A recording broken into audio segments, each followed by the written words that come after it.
Hello, welcome to the last Zoom of the Healthy Games.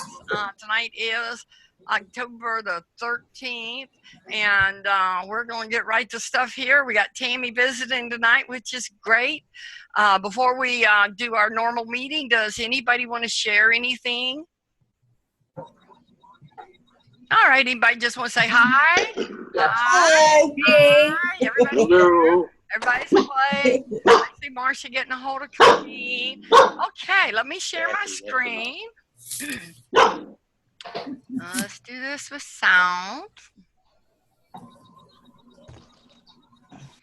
Alrighty, let's go. Slideshow from the beginning. Ha ha! It must be Halloween. Do most people in here celebrate Halloween? Yes. Yeah. Does anybody still dress up? No. No? Occasionally. Occasionally? You might not get trick-or-treaters where you live, do you? No, we don't. I was going to say, now that you say you're out there in the country like you are. This is our youngest, Jennifer, and two of her children. She now has two little boys as well. So I just thought I would start off the meeting and welcome everybody and wish them happy Halloween, and hope you have some healthy treats for those kids. Tony and I give them, what is it, Tony? Hugs. It's called Hugs. It's an organic drink, and they like that every year because they're thirsty by the time they get to our house. We've been doing a little bit of greeting that's a little different from when you were doing, Tammy. And we have these 5 sentences, and 5 sentences, and then one of whatever you want to say. But everybody just kind of offers whichever one of those sentences they want to complete. So I didn't even pick one for me. I thought Gail was going to be here, so I put that in there. Let me tell you about the Mets, because the Mets were losing. My favorite, my scariest Halloween, that's what I'll do. I'll start with me. My scariest Halloween experience was when I went out with a bunch of kids in high school, and they were throwing things that exploded. What are those little red things? Cherry bombs. Oh my gosh, they threw them everywhere. I couldn't wait to get out of that car. That's my scariest one. Who wants to go next? Oh, I'll go next. Go ahead, Dorothy. My favorite memory of Halloween is the kids would toilet paper our tree out in front. And my husband would go outside, and he would hide next to the chimney so that he could run out and get them when they were toilet papering the tree. That's cool. Yeah. He caught a lot of them. Who's I was next? driving down the street on Halloween one day, quite a few years ago, and somebody started a fire, vapor fire. So I got out and stamped down on it. What a mistake! What happened? It was poop. It wasn't loaded. It was poop. Oh no! Yeah. Who's next? I know, this is good. I'll go. My favorite costume ever for Halloween is my sister and I dressed up like witches.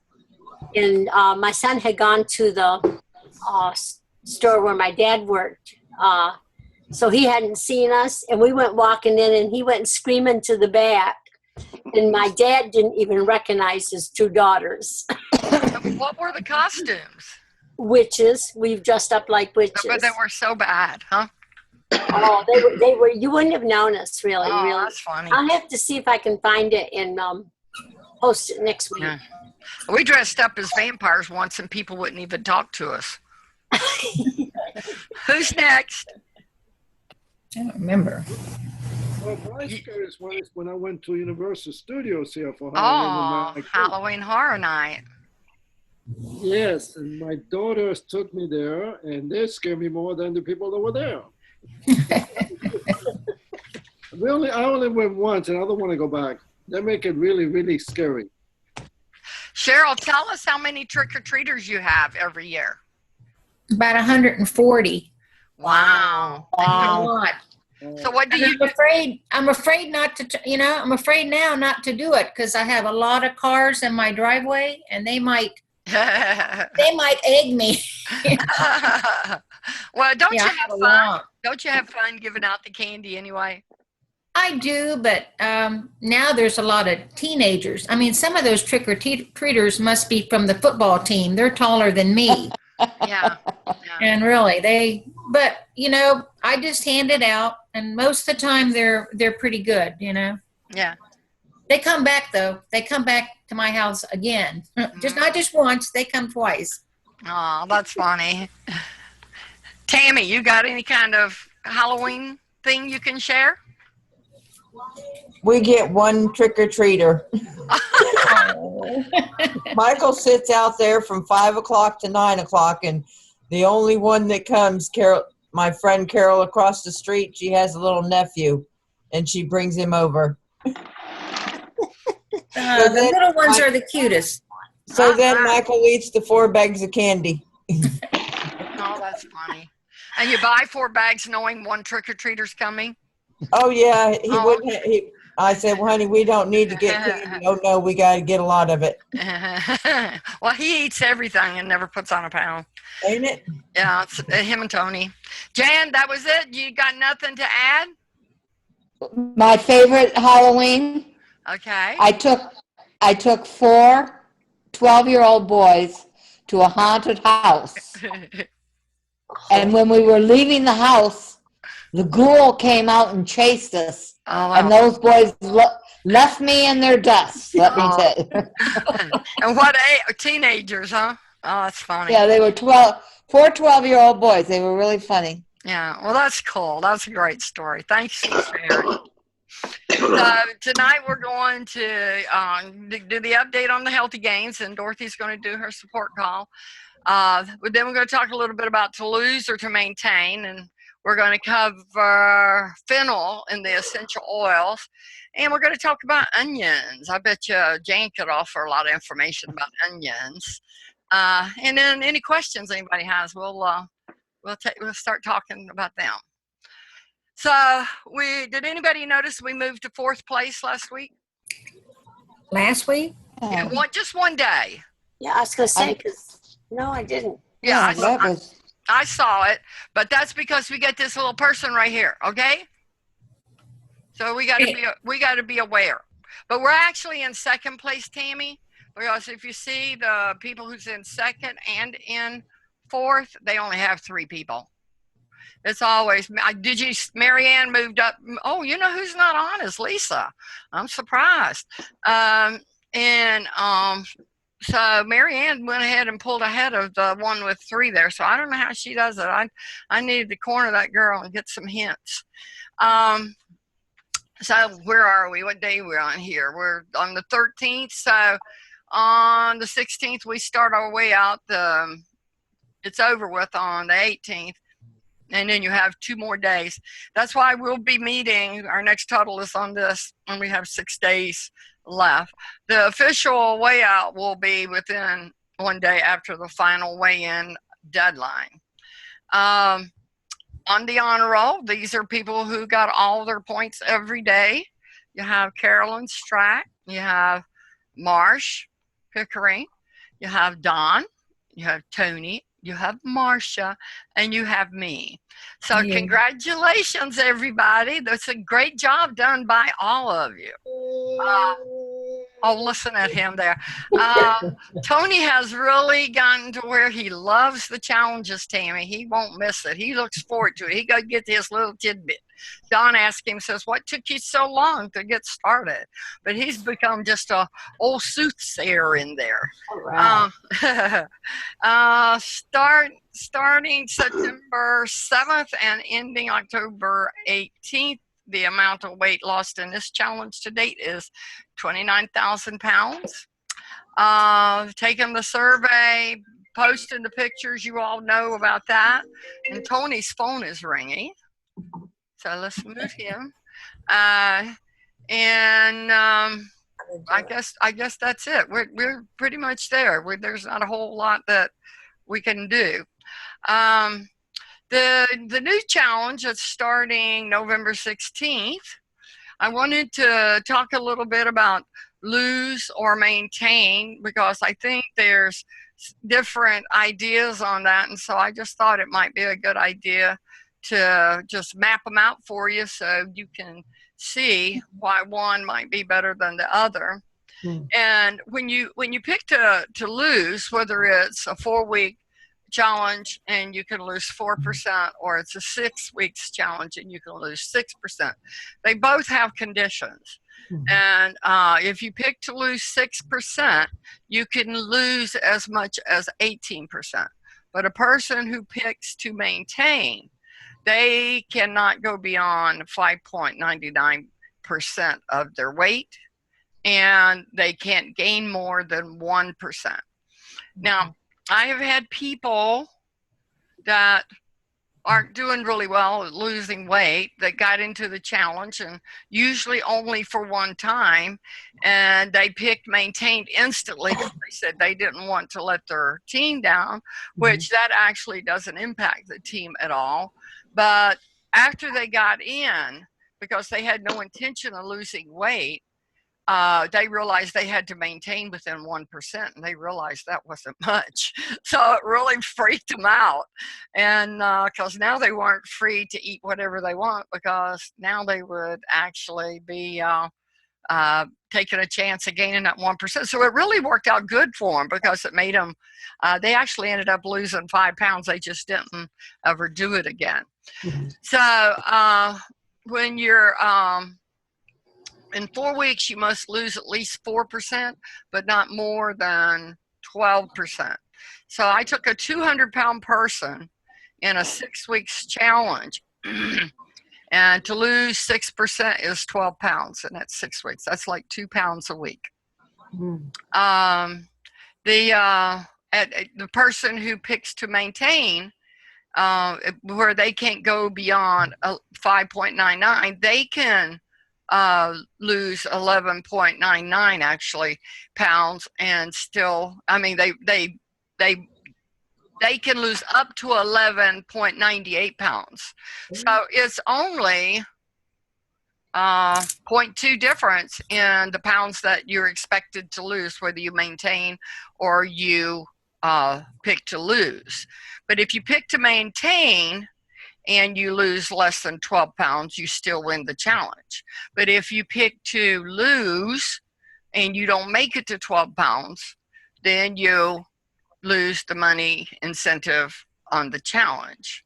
So 2 pounds a week is a lot. And we got a lot of good support in the room.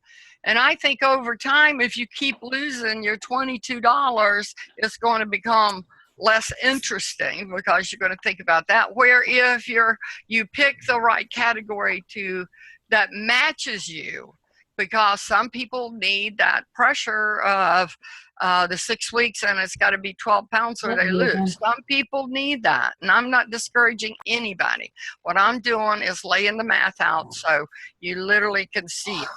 So if you pick to lose 6%, and you can lose up to 18%, that's 36 pounds. I don't even think it's healthy to lose 36 pounds in 6 weeks. So as you're thinking about this, and then the person who's 200 pounds and they pick to maintain, they can't gain 2 pounds, or now they fall out of that window of winning. So that's what I was saying. That was pretty cool. If you don't even lose weight, at least you don't gain any weight. It has that impact on you. The 4-week challenge is just a little bit less, and it's 8 pounds you have to lose as opposed to 12. And you can see the rest of the numbers there. Now, if you go over to somebody who has who's 150 pounds, they don't have the weight to lose and don't lose it as fast either. But in a 6 weeks challenge, that's 9 pounds to them. So, 6 weeks is a good time for losing 9 pounds when you're already 150. I mean, but if you want to lose more, you can lose up to 27 pounds. So that's how you pick what it is you want to do. And if you think you can lose more than 9 pounds, then definitely go for that 6%. And then with this, you can only gain, if you pick the maintain, you can only gain 1.5 pounds, but you can lose up to right here, 5.9 pounds. So where the person who took 6%, they could lose 6 pounds. Well, you can lose 5.9 in that 4 weeks. So, you know, I did the lose 6% the first few challenges, and I did it. And then I was doing so many challenges that I went ahead and picked to maintain, because I didn't want to be on the clock that month. And when I did, I still lost. So it just dawned on me that that wasn't a bad choice for me, because I have all the support of you. So having the pressure of the goal and the 6% or you won't make it, I don't really need that anymore, me personally. And the positive peer pressure we have keeps me picking the maintain, and I've lost weight every time. So that's that. Anybody want to contribute their thinking on this instead of just mine? Pretty good. Dorothy, I know you had some thoughts. Well, I picked maintain because you're still losing almost as much weight if you pick maintain and you don't have the pressure on you. So it depends, depends on what your schedule is going to be, what you know is going to be going on in the next few weeks. So, you know, if you're the type of person who needs the pressure, then go for the 6%. But if not, then go for the maintain. That's my thinking. Steady, you know, steady. Yeah. You know, some people need more motivation than others. That would get me moving. Dorothy, you want to take it away? Okay. Well, I listened to all 3 calls this time. I thought the doctor's call was a little too complicated for me.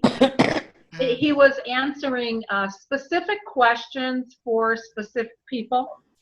And it was interesting, but yet I didn't think it was anything that I could relay. The only thing that I thought that I could relay is you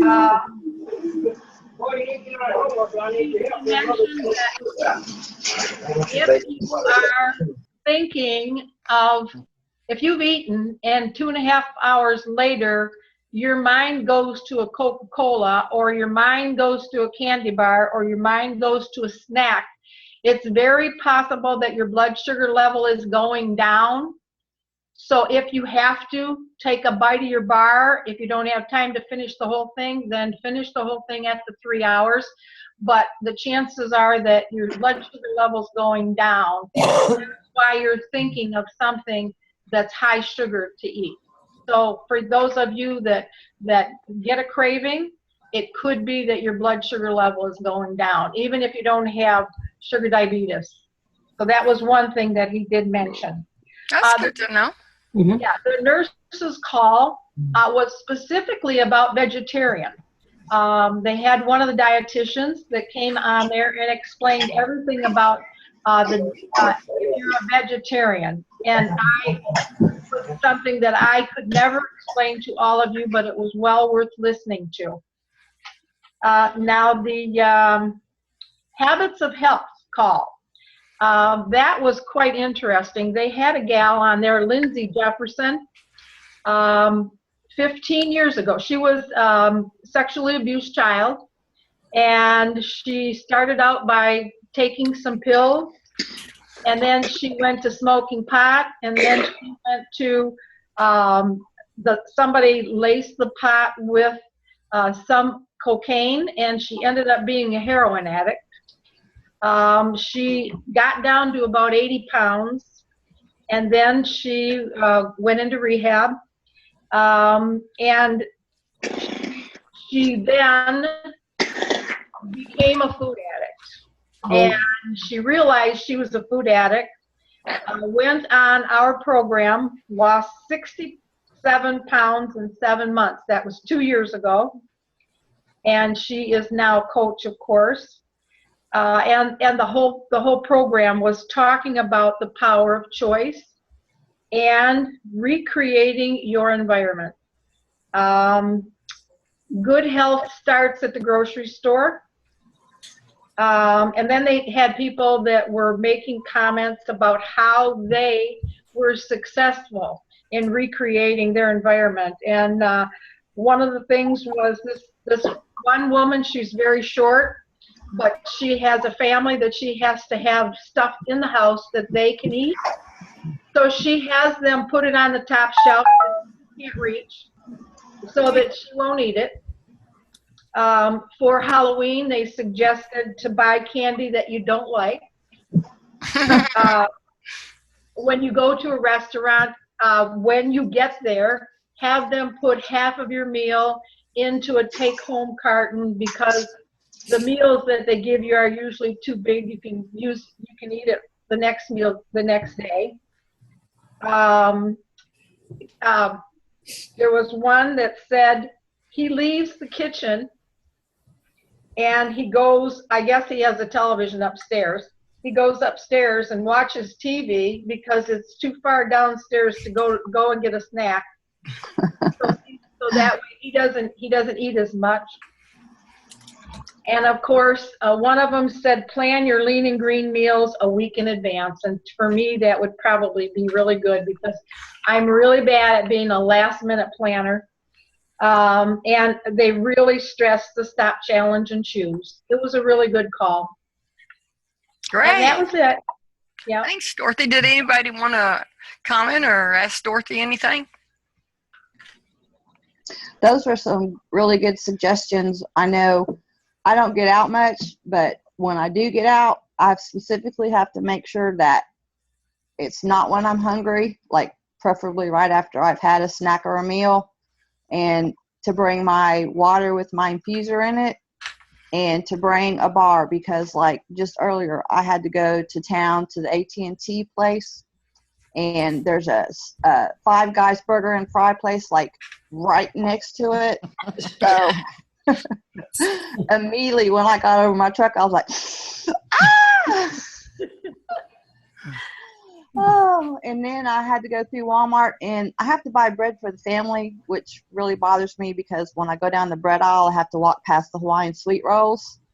And I don't have a problem with like chips, candy, stuff like that, but that's one thing that, you know, I have to overcome a craving for, and still I struggle with the Mountain Dew. Still. But you still haven't had it. No, I haven't. What I do is I read somewhere that a craving only lasts 15 minutes. So when I feel that craving, I grab my strawberry lemonade infuser and suck down a good bunch of that and just try and get busy doing something else, because that's that is, I promise, the hardest thing for me is leaving the Mountain Dews alone. But I have to say I'm saving a lot of money when I'm going to town and not buying Mountain Dews. And that is a habit of health, to wait 20 minutes and it will pass. I've used that technique myself. Good point, Lisa.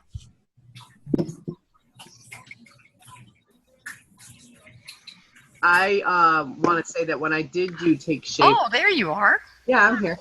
When I did do Take Shape, planning my meals was pretty important, because I had a problem with the last minute thing too. But yeah, there were one or two things that like were my go-tos, and one is like an omelet that I used to make. So I ate a lot of omelets. So as long as you don't get, I guess if you don't get sick of stuff, like I had a lot of omelets with egg whites.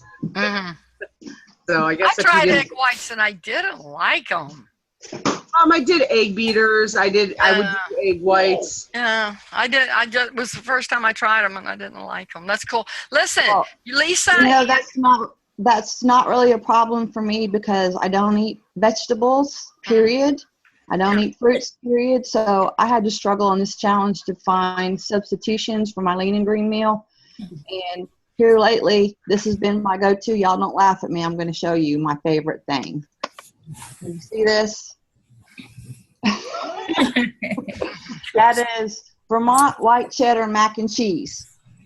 And I eat that with some baked chicken breast, which I wasn't. So I've added that protein, and that's helped me a lot. But that's something I really struggle with, is the fact that I don't eat vegetables. So I have to do like beans, tuna, fish, tilapia, salmon, and chicken. And then, you know, I also sometimes add take a Medifast, like soft bake or eggs or potatoes or something with my meal, so I might be getting some. She had to create her own program because she eats no vegetables. And when she said the other night, and when Dorothy just said a minute ago about them talking about the health in the program, Lisa totally had nothing nutritious that went into her mouth, and that is for years. And why she is like she is and exuberant as she is because it was like recovering her life.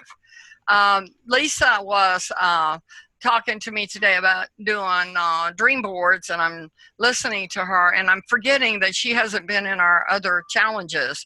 And actually, when we were up in Colorado, and Lisa's the one who is my niece that I was in Colorado with, and it's her daughter that we visited.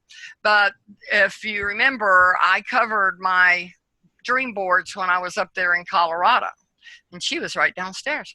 So this morning, I realized why I wasn't understanding what she was saying. And there's the other one, Lisa, is that she hadn't been privileged to our conversation, and she was wanting to talk tonight about dream boards, but I let her know that we all have covered this, and I think we've covered it twice, but I wanted her to go ahead and become part of that conversation. And go ahead, Lisa. I didn't know you had already covered it, but I'm constantly, I know some of you ask where I get all those things that I'm posting. I just go to my search engine and I type in things like health and fitness motivational quotes or affirmations or 10,000 steps. And anytime you put hacks, it gives you like tips. And so then I just kind of scroll through, and I have a screensaver button on my tablet, and I just save them, crop them, and share them. But a lot of times I find stuff that just inspires me. And the reason why I was talking about the dream board, or I call it a motivation wall, is because I want to do something like that for me in the interim between these challenges. And then Aunt Connie shared with me hers and how she has it divided up by groups. I don't think my first one's going to be that detailed, but it's going to be just like, I'm definitely going to put some pictures of me when I was heavier, because I've been heavy, thin, heavy, thin, heavy, thin. Mm-hmm. Like some tracking things for me and some little motivational things, because I have my like steps and cycling and stuff on my phone pedometer thing, but I want it up on the wall where I can, hold myself responsible, where I won't have to be so much with the points and logging my food. I know Dorothy did a vision board. Anybody else? I'm thinking just Dorothy and I. I know Marcia has started one. So Dawn called me today. We'll move on. Thank you, Lisa. Yeah, that's a good thing. And she said that fennel was what she wanted to discuss tonight, but she's experienced some setbacks today, so she's not here. It has more to do with her phone than it does with her health, but her health was involved too. And fennel was what she wanted to discuss. And as I was looking at fennel, this is really, and all of us can go out on the web and we can find anything we want to. I'm going to start participating in this essential oil. I just haven't done it yet, and I have things that I have found now that I really want to do. And as I learn about how to apply it and what it actually is good for, and I've read all the things about oil instead of pills and shots and stuff, so it's motivated me to find out more about it. I was really surprised at the number of young people, and Colleen and Stephanie and your daughter Janice, and a lot of people are really using these oils. And you use the oils on Connor, Colleen? I'm here. What's up? You use the oils on Connor? Do you do any of the things with the foot rubs and things? I don't, just because from my understanding, a lot of times they say that like under 2, it's kind of like iffy, so I haven't yet, just because he's just so young. Oh, okay. But I diffuse in the house. I have like baby. I have one that's called Gentle Baby, which is like okay. Is like a kind of a calming on. I've put it on me before, like to see if it helps calm him down if he's, you know, fussy when he was littler, and I diffuse and stuff in the house with him. I just don't put any on him. How did you get your exposure to oils? What made you get your I have a lot of friends. I have a lot of friends that do Young Living. Oh, okay. So just the same way we're getting exposed. Yeah, yep. Yeah. And so she had done, I have a couple friends that that were like wives of military guys, our friends or whatever. Do you have a favorite oil? I like Purification a lot, which is an oil blend through Young Living. Young Living, what they did was they were a lot of people. They kept posting things like, "Hey, made this body lotion today with my essential oils." So it got me interested. And then one of them posted they had a package where it was like 6 oils. There were 5 single oils and like 6 blends and a diffuser. And I think it was for $100, which is pretty good. That's how you started? And so I got the whole package, and I've had my friend make some roller balls while they were over. I've made roller balls. What's that? Like you get the you know how they have perfume with like a roller ball? Well, you can get empty glass bottles with a roller ball on it. Oh shit. And they're not real expensive either, because I looked to get some and you can get like 10 for $4.95. Yeah, I got like a pack of 12 of them for maybe $4 or $5 off of maybe eBay or Amazon. I'm not sure which. So here's 2 recipes. This one is for wrinkles. Yep. Yay, that's the one I need. Yeah, and this is a blend for aroma in the lamp. And we know about rubbing. I think we're actually moving along here and starting to learn a little bit about this. So that's kind of cool. Appreciate it, Colleen. Thank you for sharing all that. I would assume while we were sitting here, you guys read all of that. Do you need me to go over it? And you can always run these videos back the next day if you want a recipe or something off of it. Huh? What is FCO? 4 teaspoons FCO. What is that? Do you know, Colleen? Because I don't.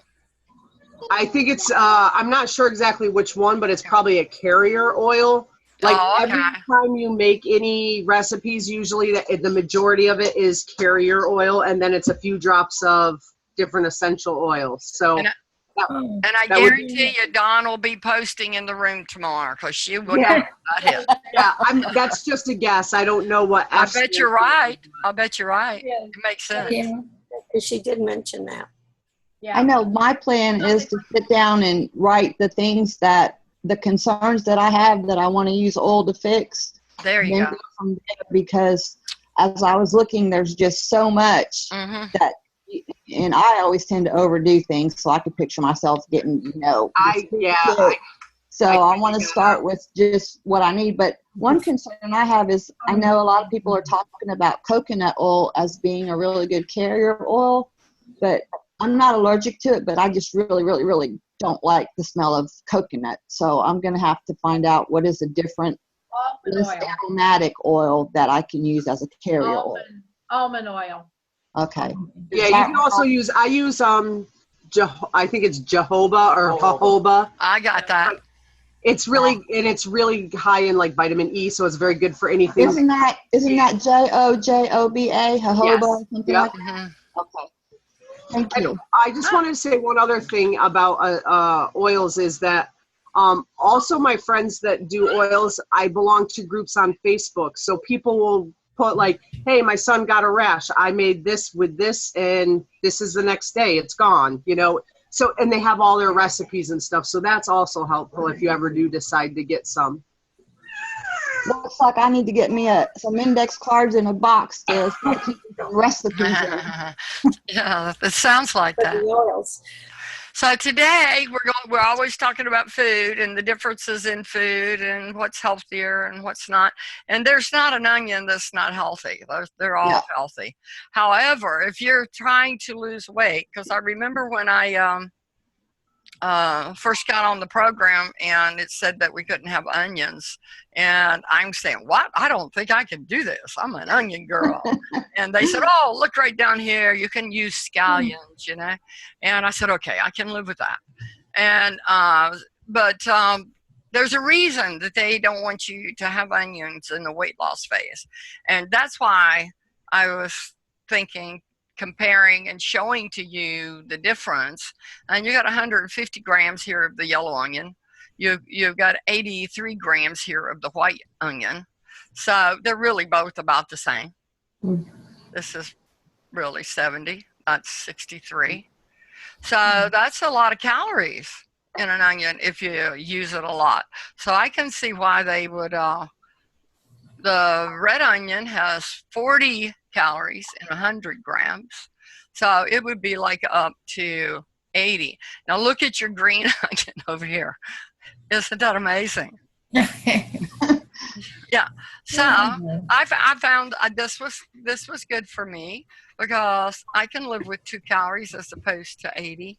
And if I'm in a weight loss phase, but I would eat all the onions if I'm not just thinking weight loss. Anybody have comments? I was raised on scallions because we grew them in our garden, and they were easier to grow than onions. So I love the scallions. I didn't have a problem with that. Go back and look at the carbs too. Yeah. The carbs. Higher calorie one is like. Look at the carbs. 9. Well, go back. There's one that's 15 carbs. Okay, that one's 15. That's the yellow. Yeah, yellow. Is that Jan? There you go. And, Yeah. Right here. Total carbs in 15. the white. There's 8 grams in the white. Yeah. So that's a lot of no, carbs. it's going to be like 16 too, because this is like half of this. So this is 150 grams. This is 83. So this is going to be 16 also. Okay. So, when you're figuring that your diet, our 5-in-1 program is about 100 carbs a day. That's right. So that's a lot of carbs we have in a whole day. And you know, the reason I wanted to make this point is because I think it really is what happens with people when they're doing our program and they think this won't matter. It's a precise formula and it works really well the way it's designed.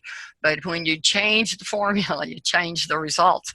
And this is a perfect example of why they say no onions until you get into the transition side. And that logic would hold true on everything else. Thank you, Dorothy. That was good. I have a question. Actually, 2 questions. I know that we've talked a lot about reading labels, and I try to do that, but I still have a little bit of confusion of when I'm reading a label, what are the things I need to pay the most important attention to? Like you mentioned, calories. But a lot of times when I'm reading some labels, there's like different fats and carbohydrates, and I think I need to learn. I don't know about anybody else, but I think I could be more educated on. We've done that. We've done the label, but it's something that we can resurrect because it's something we can all learn from every time, and it's always interesting because labels are amazing. Reading the front of a package is a very dangerous thing to do. Turn it over and read the labels. So just the fact that you're becoming a label ninja has already given you a step up in the world, I'll tell you for sure. Well, I always call and ask you, so. Yeah. And I didn't know you had. Can I just say something here? Yes. Okay. One thing you have to take into consideration when you're educating yourself is the knowledge of what happens to foods when you put it in your mouth and digest it. Exactly. For example, I'll give you a prime example. When you eat carbohydrates, your body actually turns carbohydrates into sugar in your body. So what you have to do is actually know what you're eating. And this is a really good example is the onions. that you're talking about today, the green onions or scallions have the most flavor, more bang for your buck. You know, if you're going to eat onions, eat the scallions, you can eat the white part, you can eat the green part. The only part you really have to throw away is the root. And it's much better for you. It takes longer to digest in your system. And there isn't the sugar that is in the yellow or the white onions. And you don't have those sugars in the green or the scallions. And they're really interchangeable in cooking or whatever you do. And it gives you much more flavor through the whole cooking process, whether you eat them raw or cooked, than a red or yellow or white onion. Enough said. Education. I thank you. And when I was doing the research, I did read that the green onion offers health benefits the other onions do not. The whole series that I try to do on a food now, we did the hot dogs last week, but it's my big picture is about education. It's about choice. It's about what are you trying to do and which is going to serve you better. And ultimately being healthier is what we're actually looking for. And even in this, even though we're talking whole food all the way through, there is a healthier choice. And that's really that's the point I'm wanting to drive home to people, that eat whatever it is that you want to eat, but make the best version of it. Don't settle for less. It's going in your body. It's creating your health. And food is either making you better or it's making you worse. And it's that simple. And that's one of the little things that I actually do when I'm eating is I say, is this going to hurt me or is this going to help me? And sometimes it isn't going to help me, but I don't do anything now that would hurt me. But there are things that you can do that they're no help to you, but they're not hurting you either. I still will dabble there, but pretty much I want that's why I want to have people start using their own thought process, because I don't know what you eat. I know what I eat. But whatever you eat, there's a perfect version. There's a better version. And nutrition support is great. Who was it? Bev wrote in about her fruitcake. She doesn't want to give up her fruitcake. And I hope she does take that suggestion that Rhonda made of contacting nutrition support, because they'll rewrite that to its healthiest version. And that's one part of the support that it offers that really is underused. I appreciate this so much, though, because like I said, when I initially started with this, like Aunt Connie just mentioned, I don't eat anything healthy for me. So that's one of the largest benefits that I found with this, because the meal replacements have just increased my nutritional level to to better than acceptable. And I feel the difference. And the other thing is that's actually, since I've been on this, with the exception of Mountain Dew, I don't touch sugar at all, period. I don't pick up a salt shaker at all, period. And my palate has adjusted. Yeah, so and it does. That's the good news. So with the challenges getting over with, we all have old choices that we've made. Some of them are better. I think we have probably improved our better choices, and we've probably diminished our bad choices. I think all of us have done that. And the stop, challenge, and choose method that Dr. Anderson created, when something's triggering you or you're feeling negative or you're just in an unhealthy place, that's when you stop. These things take steps to get to them, and you take a deep breath. That 15 minutes that Lisa was talking about, suspend taking that action. That's why it's nice to have that clean environment where you don't have it readily available inside your house. The guy that was upstairs because he wouldn't go downstairs to get it, I'm surprised he didn't holler at his wife. Yeah, I think that would have. I don't think that really would have helped him. And then making the healthy choice. And then sometimes if you don't make the healthy choice, you take a spoonful, not a whole piece. You know, there's so many places we could do better, and I think that's what this has done for all of us.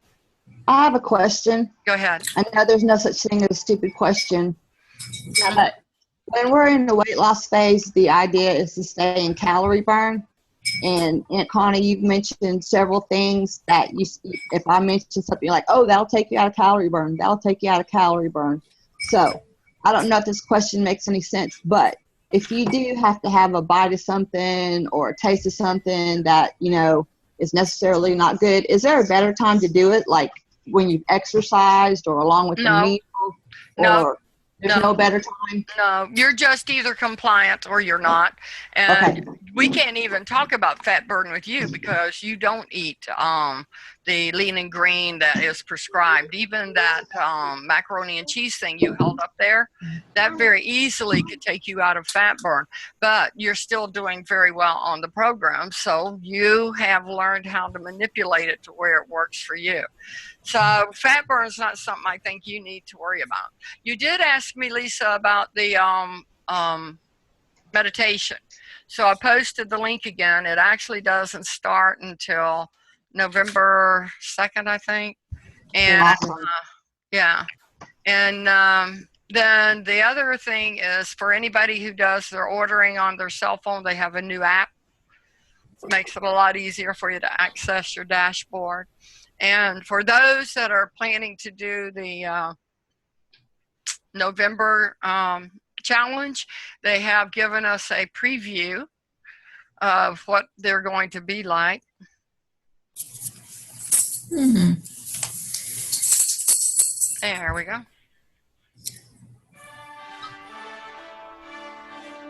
Oh, can y'all hear that? Yeah. Hi, we're Mark and Laura Blancaspor, certified health coaches, and we're going to talk just a little bit about how to manage some of the stress associated with the holidays. Holidays should be a fun time, a great time, but it can be stressful. And in the midst of what we're doing here with the Holiday Health Challenge, I'll tell you, we're going to be real with you and say it can be a challenge. So hang in there in the midst of all the busyness, all the stress that goes along with the holidays, and take time for yourself and recognize those triggers that maybe set you off. Maybe it's all the events that are happening. Maybe it's all the activities. Maybe it's time with family or in-laws, or sometimes we joke about the outlaws. Hang in there with the midst of that. Yeah, I'll just go along with that. I think it's important to have boundaries, and if you get pulled in about 100 directions with all different parties and events, with your work, with church, with your family, with your in-laws, I think it's okay to say, you know what, it doesn't work for me. Go ahead and celebrate, have a great time. I'll catch you the next time. I think that's a healthy boundary. It's taking care of yourself. Or you could compromise. Sometimes Mark and I will go to an event, but ahead of time we'll say to each other, let's leave, at halftime, so to speak, or let's stay for half an hour, connect with a few people, and then leave. So I think it's important to just negotiate, compromise, but build in some time to refuel however you need to do that. Don't apologize. Take care of yourself. So in the midst of what we're doing here during the holidays with these holiday health games, recognize that, you are important, and not that you're going to shun activities or stay away from things, but recognize what makes you tick and what's going to keep you healthy. And that's a preview. Yay. It's exciting. Mm-hmm. Any comments, questions, conversations you want to have before we conclude? I hope I didn't miss very much being late. Well, you got there pretty quick, Lisa. So this is Stacy. I would like for you to meet her. Stacy is a friend of mine. Stacy, I didn't know Stacy until Stacy was who she is now. But I have met her on several occasions. She's very open to tell her story with everyone. It's hard to even believe this is the same two people, right? Really? And so I have Stacy's story firsthand, and I've asked Marcia to read you what it is that Stacy did and how she got from here to there. Do you mind, Marsh? No, I don't mind.